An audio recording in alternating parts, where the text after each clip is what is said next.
খাগড়াছড়িতে দুই পক্ষের মধ্যে উত্তেজনা ও পাল্টাপাল্টি ধাওয়ার ঘটনাকে কেন্দ্র করে ১৪৪ ধারা জারি করেছে জেলা প্রশাসন।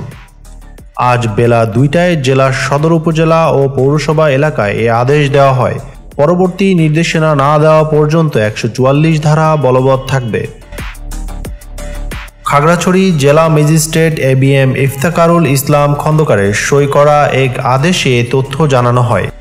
এ আদেশে বলা হয়, যেহেতু খাগড়াছড়ি পার্বত্য জেলায় খাগড়াছড়ি পৌরসভা ও সদর উপজেলায় আইনশৃঙ্খলা পরিস্থিতির চরম অবনতি এবং জনগণের জান ও মালের ক্ষতি সাধনের আশঙ্কা রয়েছে, তাই বেলা ২টা থেকে আগামী নির্দেশনা না দেওয়া পর্যন্ত ১৪৪ ধারা জারির আদেশ থাকবে।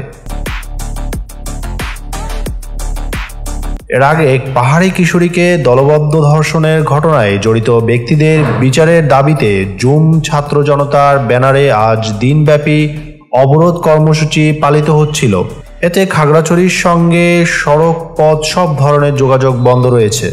বিক্ষুব্ধরা ভোর থেকেই সড়কে টায়ার জ্বালিয়ে গাছের গুঁড়ি ফেলে অবরোধ করে রাখেন। এই কর্মসূচি চলাকালে তাদের উপর ইটপাটকেল নিক্ষেপ করা হয়। পাহাড়িদের অভিযোগ, অবরোধ কর্মসূচিতে সদর উপজেলা প্রাঙ্গণে সড়কের পাশে তাদের উপরে হামলা হয়, এতে তাদের 2 জন আহত হন। এই ঘটনায় জানাজানি হওয়ার পর দুপক্ষের মধ্যে পাল্টাপাল্টি ধাওয়ার ঘটনা ঘটে।